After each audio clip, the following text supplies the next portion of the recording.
Dreaming about Europe, yet confused where and how? Trust Education Foundation offers you with the best study destinations in Europe. Trust Education Foundation. Dream Europe, trust us.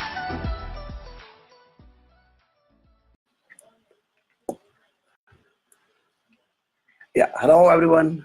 I'm Junaid Khan from Trust Education Nepal.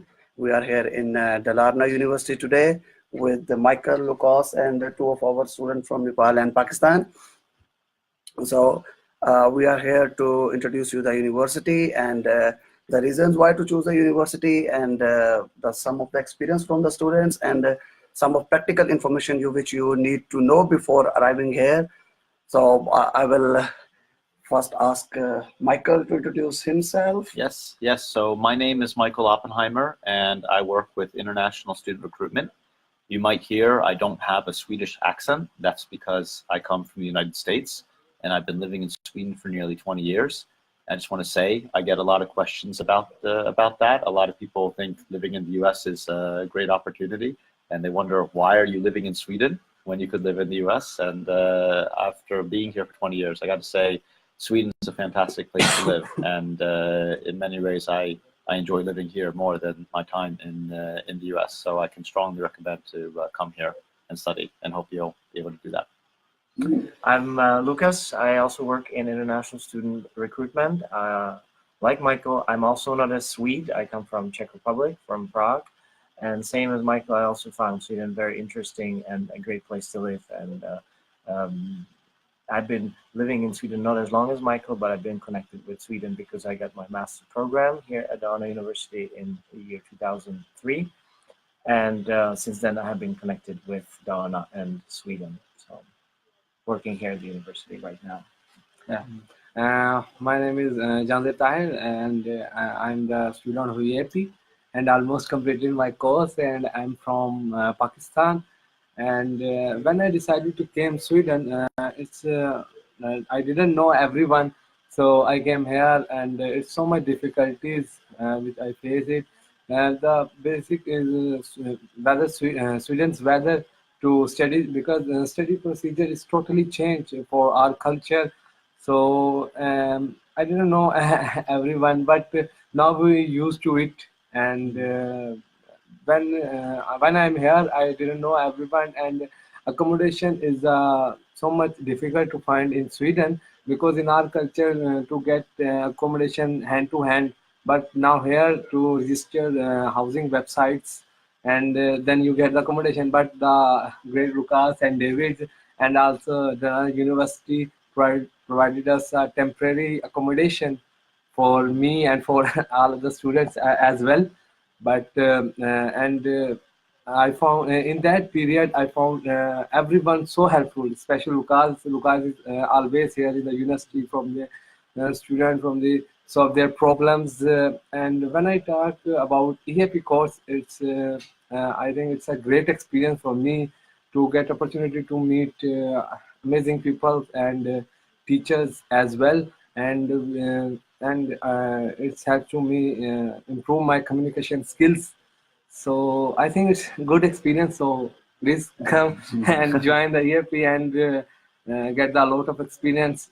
That's it. And we'll talk a little bit more about some of the topics as well, about accommodation. We'll be talking about that a little bit later on, and about the studies. So we're going to go talk about more of those things as we go on.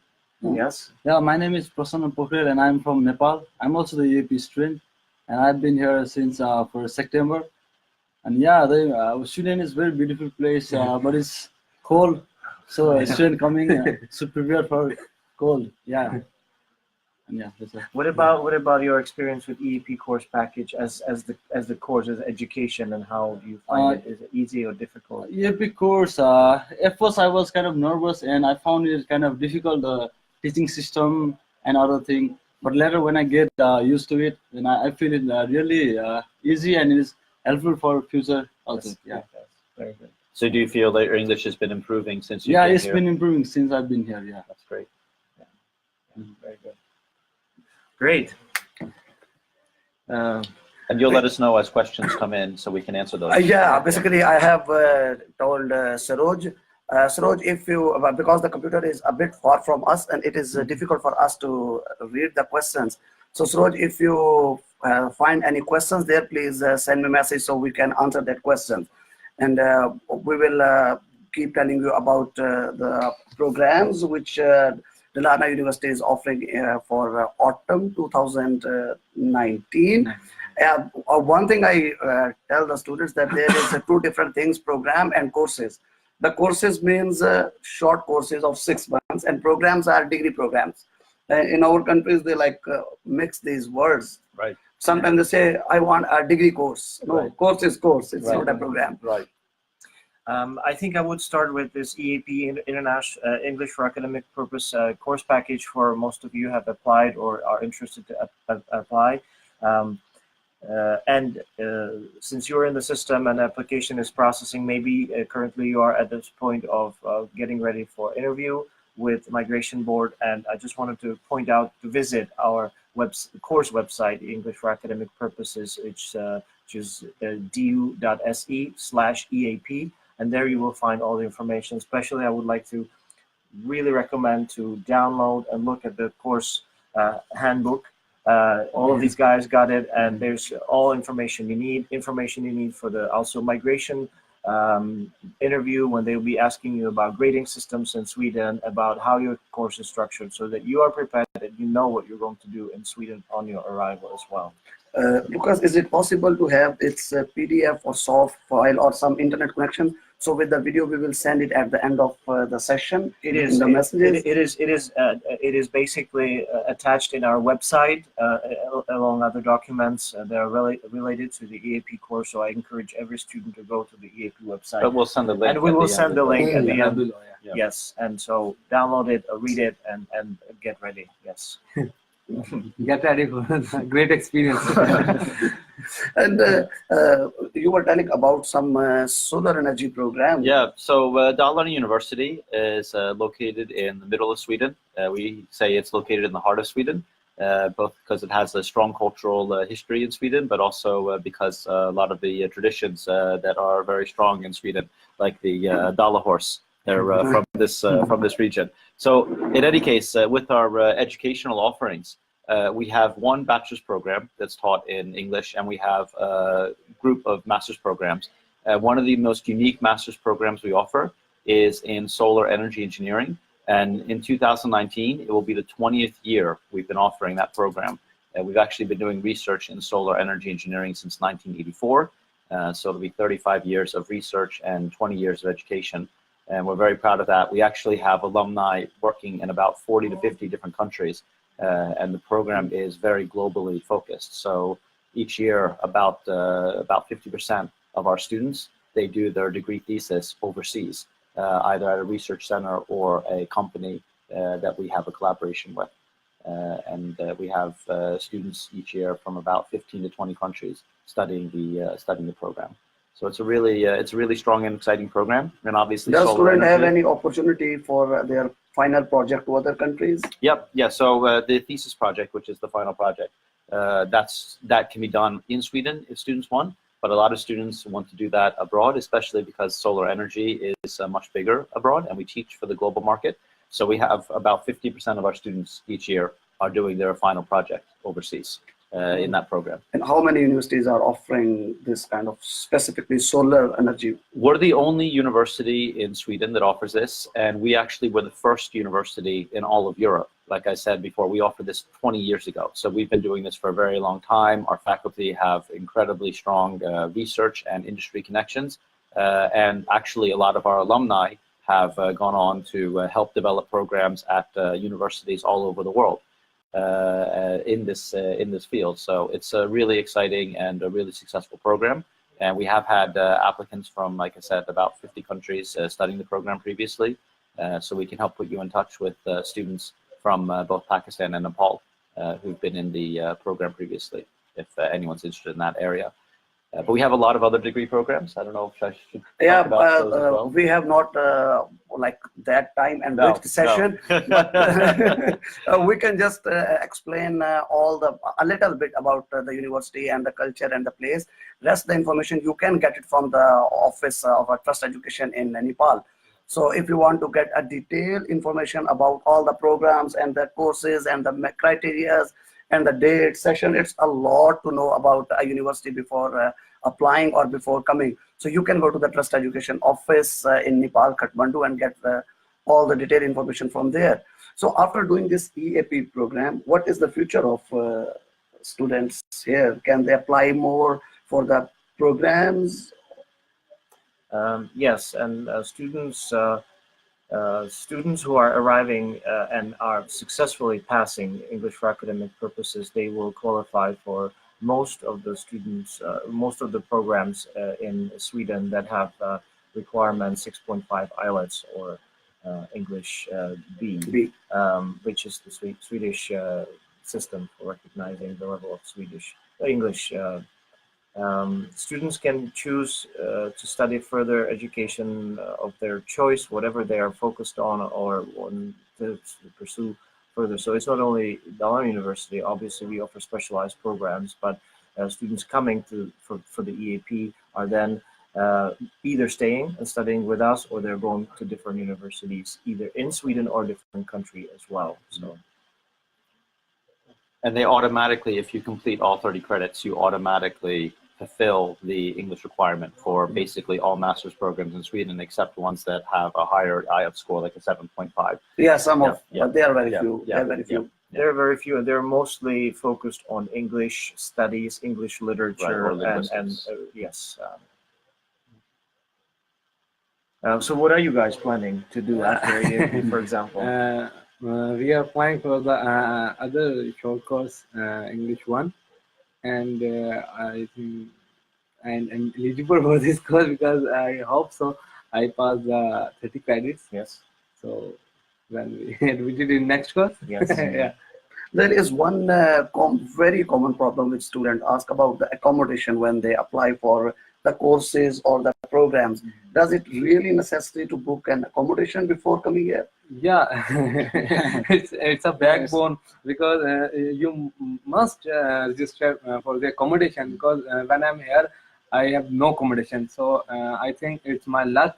Then I meet that great people, Lucas and David. People are very helpful here. Yeah, very helpful, and they also and they also arrange for temporary accommodation.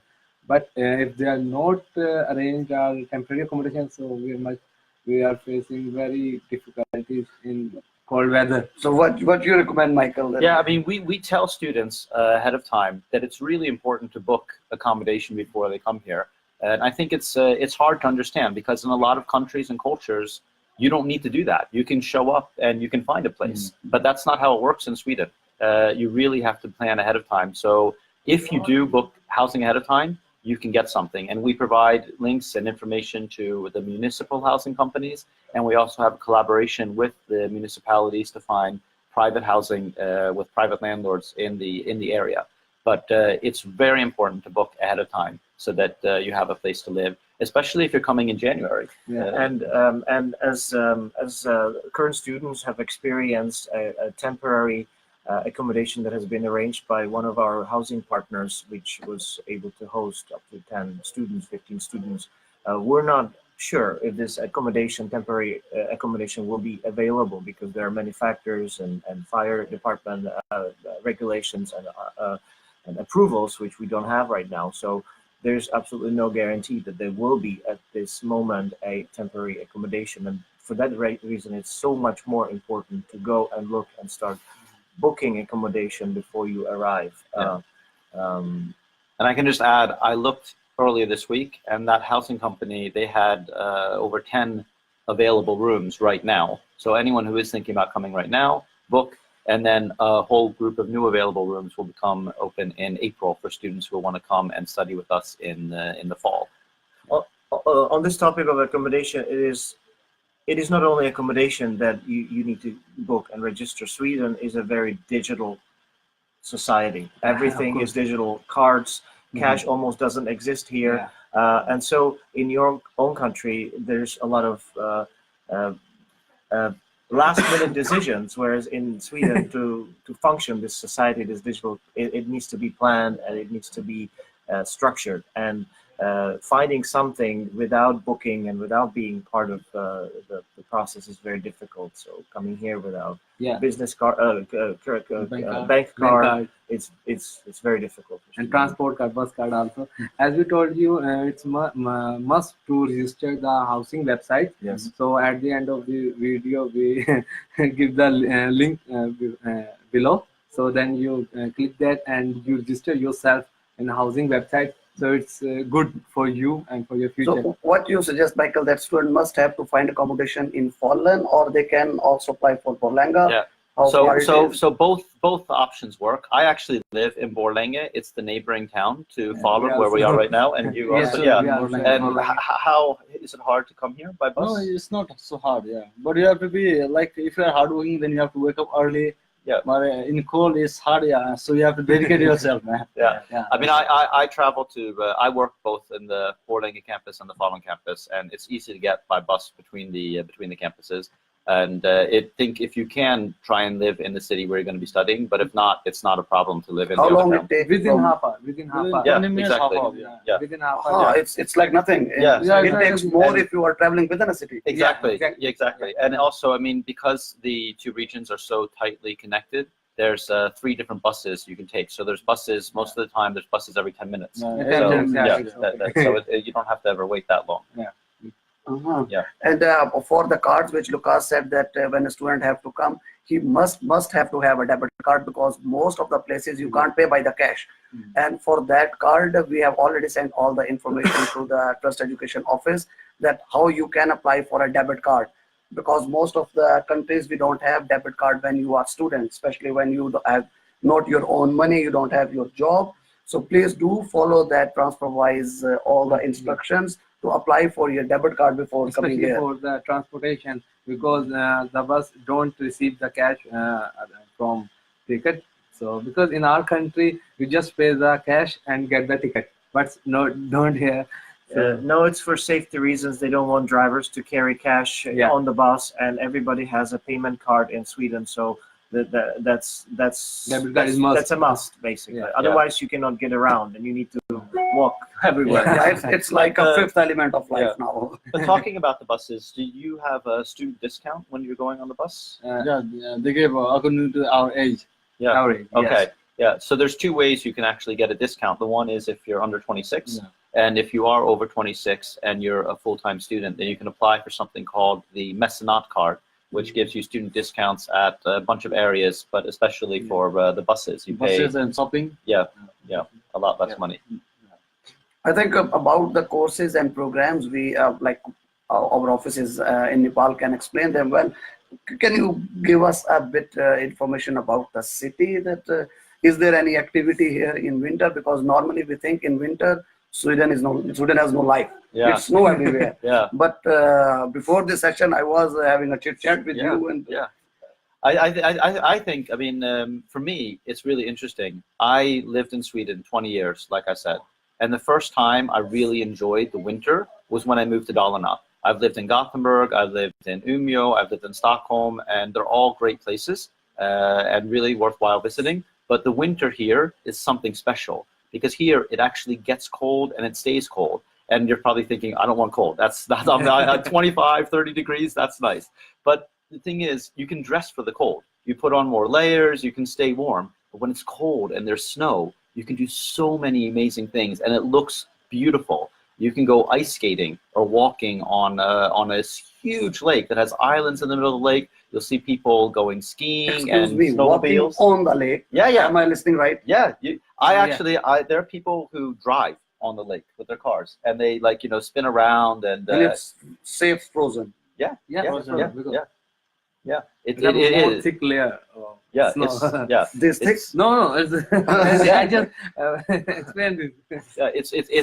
We can send some videos, but it's and that's something that you can't do in so many parts of the world. So yeah, going walking in the lake. And what Swedes like to do is they actually, I have kids, and my wife and my kids will go out on the weekend and we'll pack a little picnic in the snow, and we'll bring some hot chocolate, and we'll bring some fika, as it's called, and we'll go have a picnic in the snow, just like you would do in the summer. And that's a very natural thing to do here. But there's also a lot of sports and activities in the winter. So we have downhill skiing, and we have a very big ski resort that's just 15 minutes by car from Borlänge, Rome Alpine. A lot of international students actually work there during the season, and it's a really cool place to go. And a lot of our students that come from Pakistan and come from India and Nepal, they've never gone skiing before, but a lot of them try it there, and they have really great places to learn. And yeah, it's just amazing. And Lucas, I mean, you go skiing every day after work, even though it's dark. It's the sun sets very early, about 4 o'clock, but you have the headlight, and you have cross-country roads that you can go on, and there's some lights also, and so it's beautiful, very nice. Because one of the things, I'm sorry, just talking about the town, one of the things that I really try and explain to people when they're thinking about coming to Dalarna, this isn't a big city, and that's really important to understand. If you think that you're going to be coming to a big city, then you need to look a little bit more at the map and see what we are. It's not a big city, but it has so many other amazing things. You can go walking in the forest and pick berries. You can go like on these frozen lakes, and you can do all these amazing things in the winter. And it's just immediately accessible to have all these outdoor adventures. I don't know if you guys have gone on any hikes at all, but that's something a lot of our students do. They go hiking to these cabins where you can go stay overnight. You don't need to book. You don't need to pay anything. There's cabins that are about an hour and a half walk from the campus in Borlänge, and you just walk there, and you can light a fire and barbecue, and then if you want to, you can just bring a sleeping bag and sleep in the cabin. Is there any international event held here? Yeah, there's events each year all throughout the year. So in the summer, for example, right before the semester starts, there's some concert and festivals that are held here in both Falun and Borlänge. But in the winter, because winter sports are so big, there's two really big sport events. So one is held just 5 minutes from the campus here in Falun. It's called the Swedish ski event, but it's international. You have competitions from Norway and Austria, and it's a qualifying event for the World Championships in cross-country skiing each year.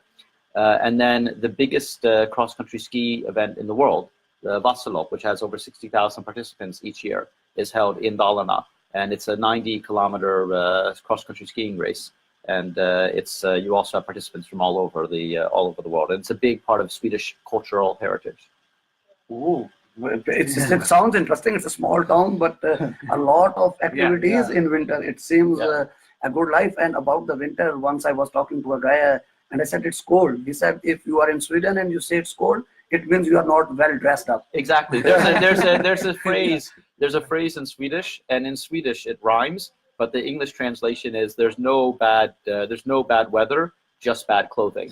And like I said before, I mean, Swedes, they don't think about it's raining or it's snowing. They just put on the right clothes for it. And one of the best things you can do is to spend, when you get here, spend a couple 100 crowns and get something that's called in Swedish an underställ. It's basically a base layer where you have it underneath your clothes. It's a long pants and the long sleeve shirt with special material that transports the moisture from your body, but it keeps the heat close to your body. And then you put on a shirt over that, and you put on a jacket over that. Put on the muffler just like that. Yeah, and then you can be out in minus 10, minus 15, and it won't feel cold.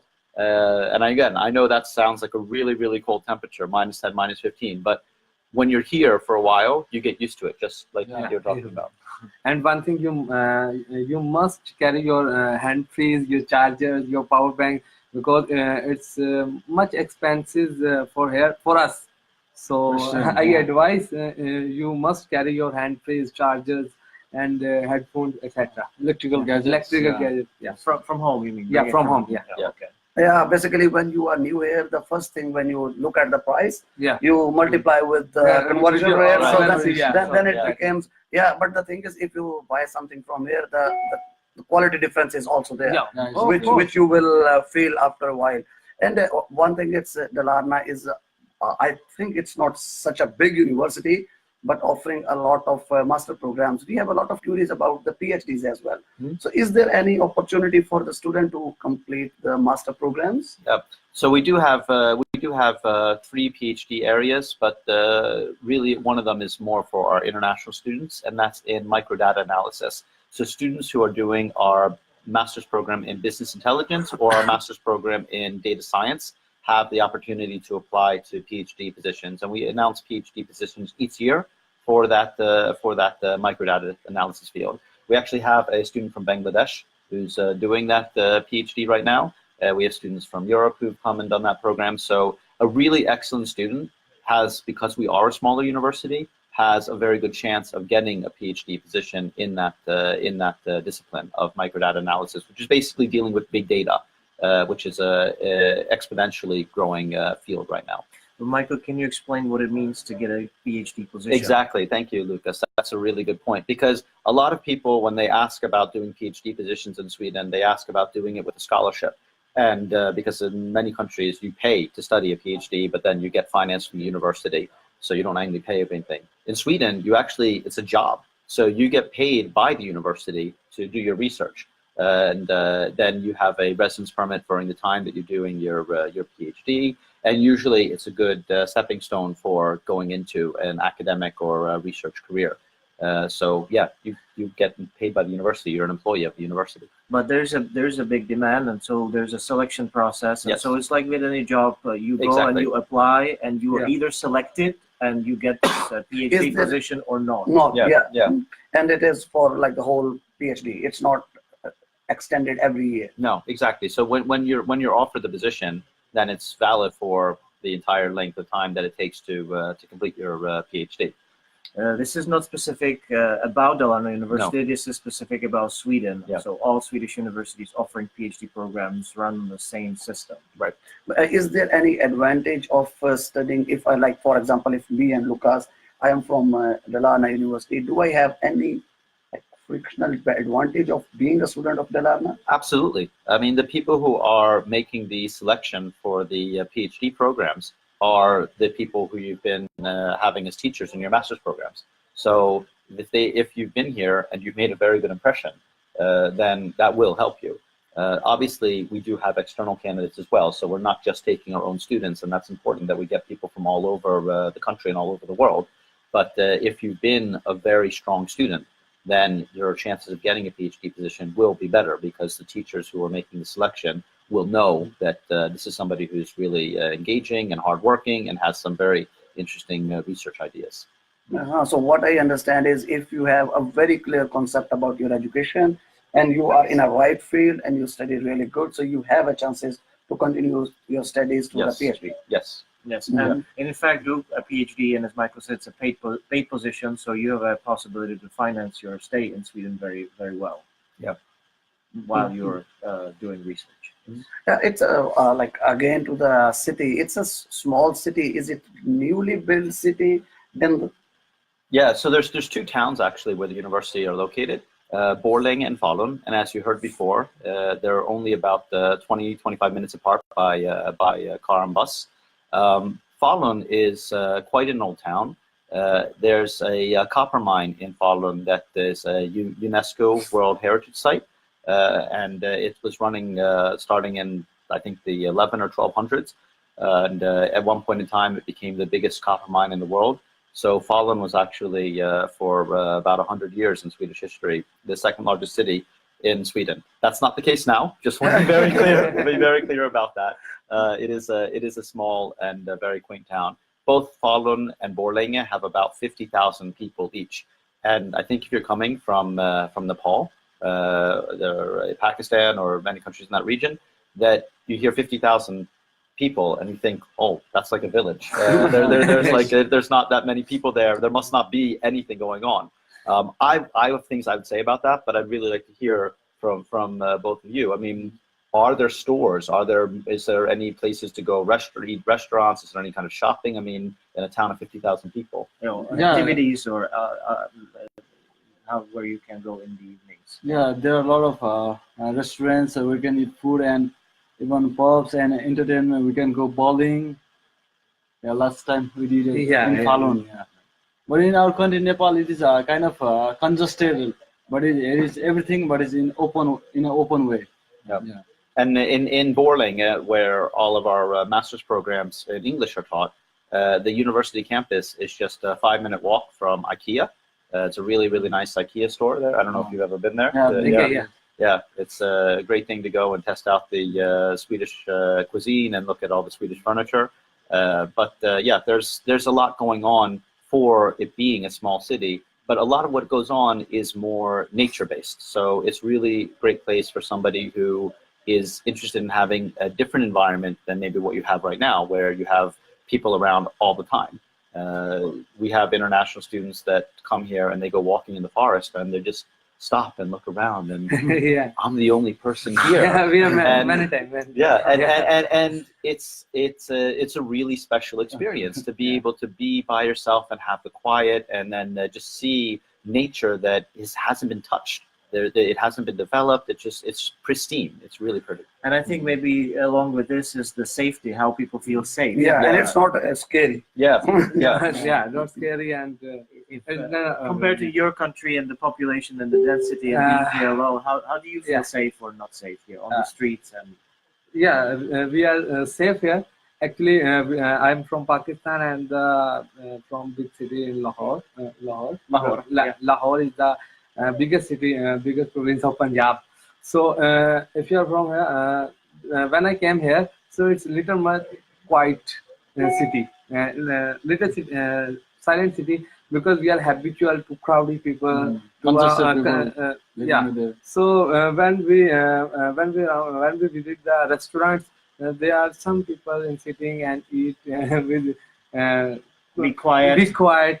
But we are not habitual, so we are actually oh, it's a bored city. It's too much quiet.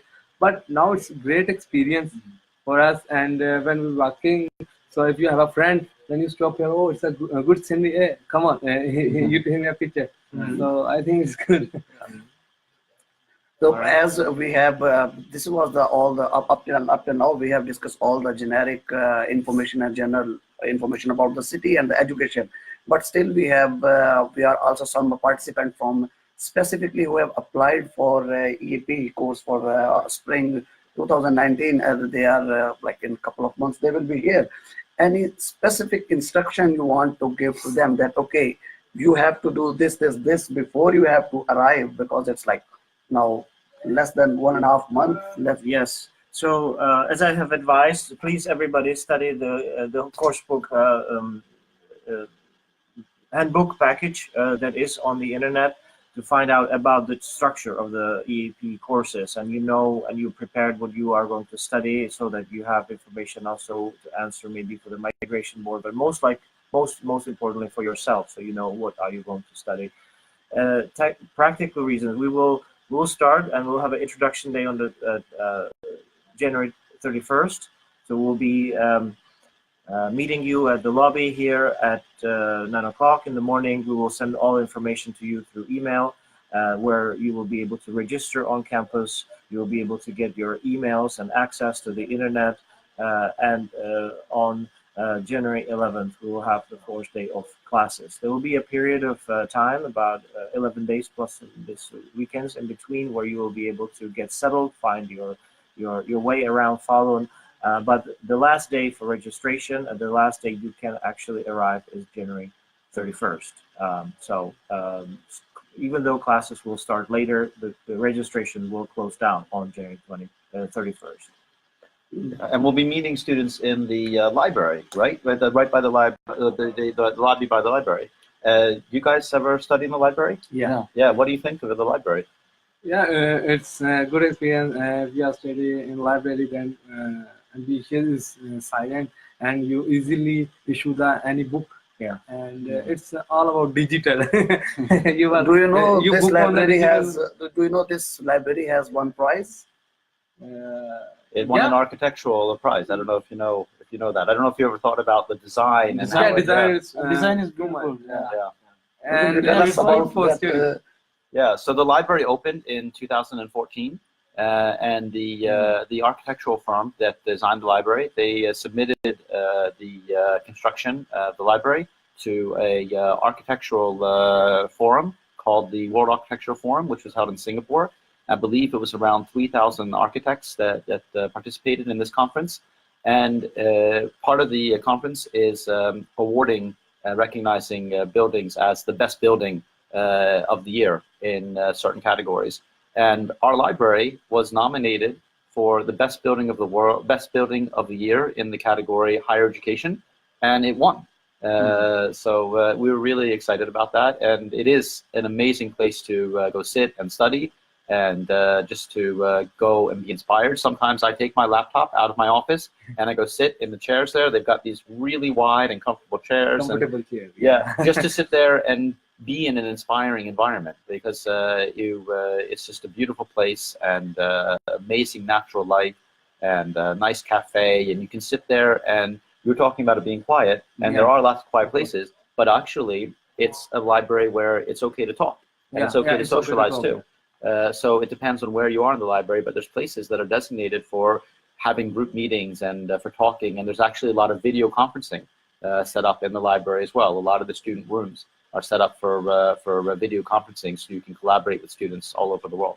I think it's a very addictive place to go. Yeah. And if you don't have the library atmosphere, our library atmosphere, you start to miss it after a while. Every day, I go through the library every day when I come to work, because it just brings a good energy. And, and I like that. Yeah, when I entered first time in the library, and I say, wow. Wow. Yes, it gives a very different feeling when you get in. Yeah, it's positive vibes. Yeah, it's very light, white colors, but combination with very bright colors inside. Very nice. Lots of books. Catch a structure. You can see it on our website. If you log into du.se and search for library, you will see all the pictures.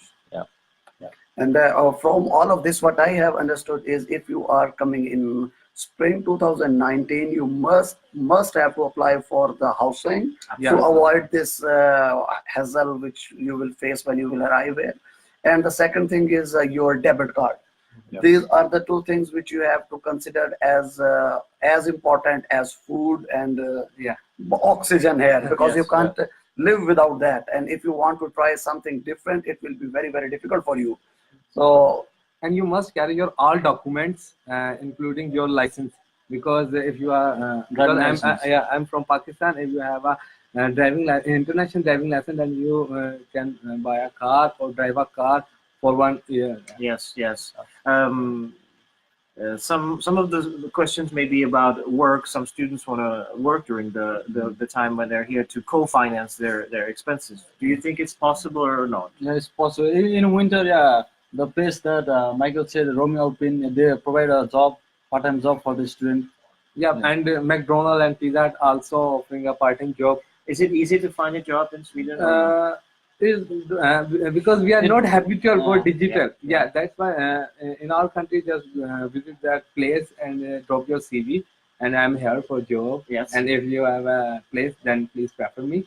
But not here. No. If you register online to McDonald's, blah blah or stuff, so then he calls you, and then it's like it. And don't worry, if you are come here, then Lucas and arrange our stars to give their SIM cards. So maybe is it possible for the next students, student provided the SIM cards, so it's a free internet or free balance. The phone cards. Okay, I understand. Yeah, because I mean, one of the things we try and tell students, we don't want them to have the wrong expectations before they come here, is it is hard in general to get a job. There isn't a lot of service industry jobs in Sweden that you maybe have in other countries. Rome Alpine is a great option, and students do get jobs there because they have a bit more to offer, where you don't need to know Swedish. But in general, a lot of employers require that you know Swedish if you're going to get a job here. Even lower paying jobs, and there just aren't that many lower paying jobs available, especially in a smaller region like Dalarna. So it might be possible to get a job, but don't budget for that when you're trying to calculate how much money you need to bring and everything. Count on having all the money that you need with you, and then if you're fortunate and lucky to get a job, that's great. But I would say the majority of international students, regardless of where they come from, don't get jobs. So I think as he mentioned that there are many things which are a cultural difference. So when you come here, you have to learn the things. You don't have to enforce or try to implement your previous experiences here, because it's a different land, different values, different culture. Try to learn and understand their culture, their values, to go with it, instead of trying to impose your own things. No, I can do this in my country, why it doesn't work here? Yeah, and I did that when I first moved here from the U.S. I was like that. I'm like, why isn't it like in the U.S.? It should be like it is in the U.S. And it was hard. It was challenging to move here, but I often tell people it was the best thing I ever did. And part of that is because Sweden is so great. But another part of it is because when you leave your home country and you go and live in another culture and environment, it challenges you and you develop in so many ways that you don't necessarily realize right away. And you realize that if you can overcome the challenges of living in another culture and experiencing another culture, you can do almost anything. So just the fact that you're thinking about studying abroad is a great thing. And I really hope that you're able to do that, because it will be a transformative experience in your life. And it will, if you go back and when you go back home, you will actually, after this experience, think, why do we not do the same thing at home as they do it in Sweden? Because in Sweden it's much more efficient and much more advanced in some ways than at home. Yes, like using the cards and payment cards instead of cash and everything. And some of the people have this misconception that as the language is Swedish here in Sweden, it might be hard for them to live. Yeah. But I think practical is quite different. Everyone can speak very good English in malls, in grocery stores. Easily, So you can survive quite easily with your English language skills. Absolutely. I moved here from the US not knowing any Swedish. And when I was looking for people to meet, I would wait. If I heard somebody speaking English on the phone, I would wait till they were done talking in the store. And I would go up and say, where are you from? And most of the time they would say, I'm from Sweden, because everyone speaks English here. So it is really easy to get by with English. And Sweden was the best country for speaking English as a second language. Second language. Maybe something about TV. If you watch TV, how much English programs or English spoken programs are on TV? No, I don't know. You don't there are a lot of English movies and a lot of English programs which are English. And it's not dubbed into Swedish language, it's subtitled, so you can still be watching TV in original English language. Yeah. So basically, here is not language barrier. You easily talk to others in English language. It's common. Yes. But that being said, I think one of the things that it's good if an international student can do, especially if they're here for at least a year, is try and learn a little bit of Swedish, because you're going to have a much easier time understanding the culture and understanding some of the things that are going on if you know a little bit of Swedish. We do offer Swedish courses that students can take. You have to complete EAP first, but once you've done that, it's possible to take Swedish courses. Or if you're doing a master's program, it's also possible to take Swedish courses in addition to the courses in your master's program. And students who are doing a 2-year master's program, they can sign up to do free Swedish courses through the municipality that are called SFI, Swedish for Immigrants.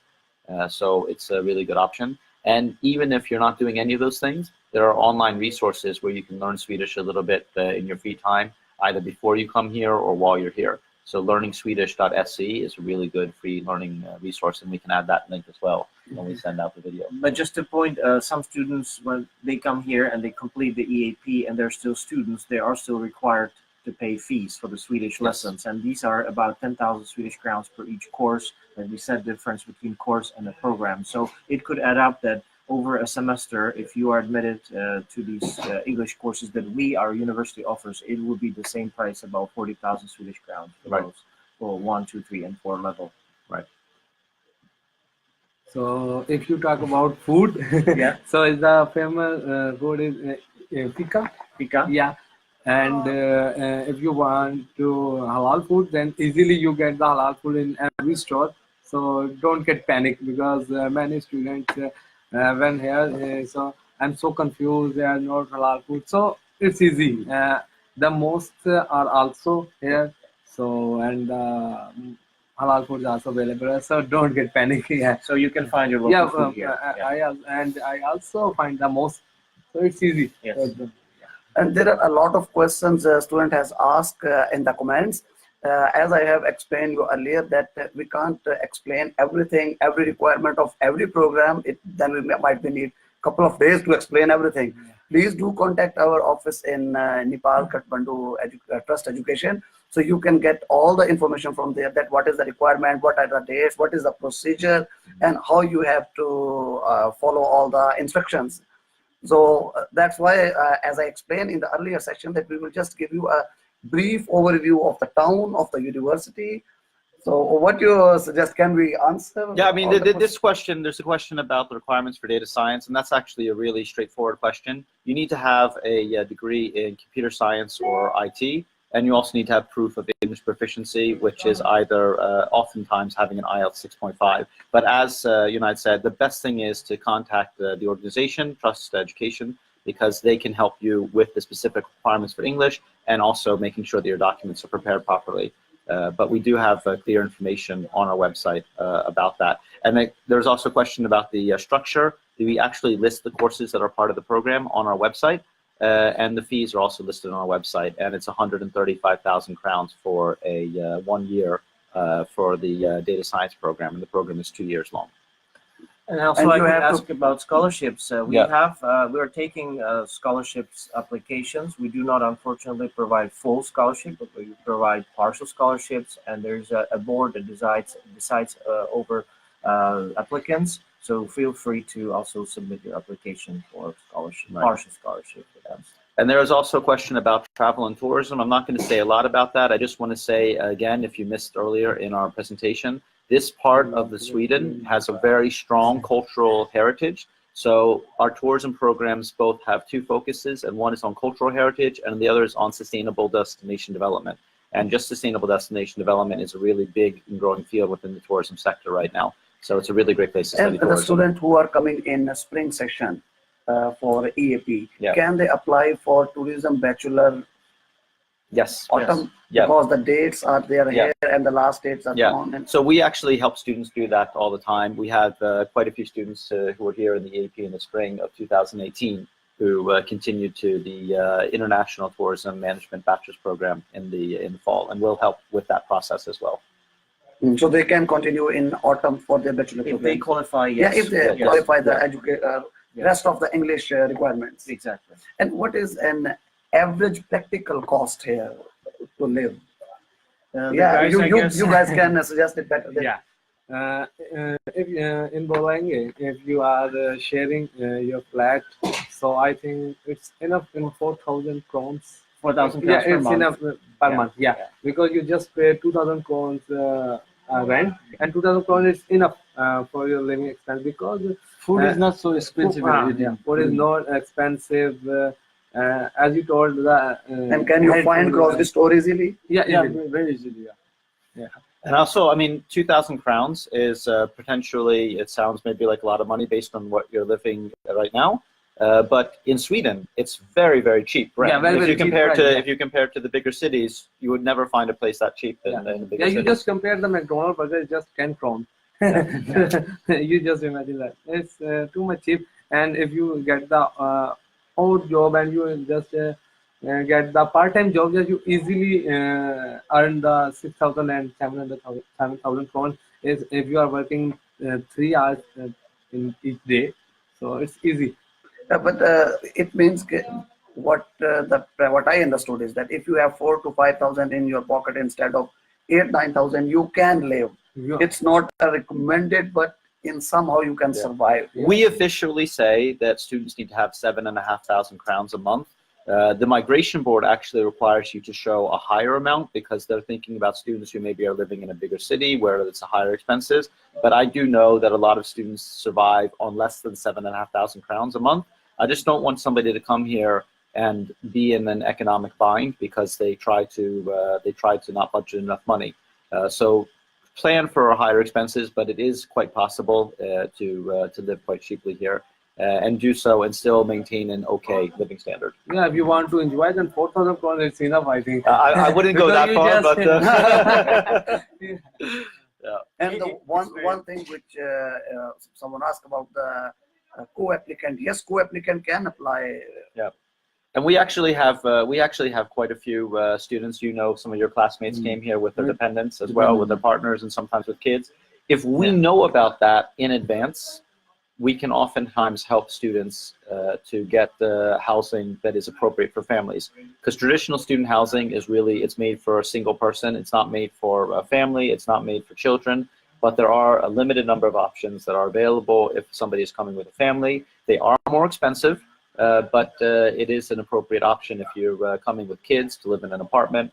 And if we know in advance, we can oftentimes help to arrange that. Yeah, and in most of the university for families, accommodation is not available for families. Yeah, so we have a very good partnership with the housing companies here. But again, it's very important that we know in advance, and also you have to be prepared to pay more. I think you want to say more about that. I just wanted to add to accommodation, not to mislead students, that we university provide accommodation, because we university, and in general in all universities in Sweden, cannot own any accommodation. So we offer education, and that's all what we offer. But then we have partner companies with which we cooperate, and these partner companies provide education. So when we are talking about accommodation, it is always going through a partner company, not through the universities, because we're not able to help students with accommodation at all. We're by law prohibited to have accommodation facilities and do this kind of business. We're in education business only. There was a question about needing a laptop for EAP. Did you guys bring a laptop with you? Yeah, of course. There we have some presentation, and for presentation require a laptop. Right. Yeah. You can access a lab, a computer lab, but obviously you have to go to the university and do all of your work at the university. A lot of students want to go and do the homework from home and then print it, for example. And so laptop is very recommended. The university is open in 24 hours. You can anytime you enter, and you make the presentation on the computers. But I think it's good if you carry your laptops and all that stuff. As I told you. You will have a student key card that was basically like a key card to access the university building 24 hours with an access code, which allows you to access to certain areas. But having a laptop is always more comfortable. Student union card, union also offer the student union card. If you get the student union card, then you get the more discounts in electronic things and clothes, and also travel expenses. Yeah, we have given you all the brief information. If you have any further more question about any course, any program, or anything about the Dalarna University, you can contact our office in Nepal, Kathmandu, and hopefully you will get all the information, and all the students coming in spring 2019. See you guys here soon. Thank you. Thanks for your Thank you. Bye-bye. Thank you so much. Thank you. Dreaming about Europe, yet confused where and how? Trust Education Foundation offers you with the best study destinations in Europe. Trust Education Foundation. Dream Europe, trust us.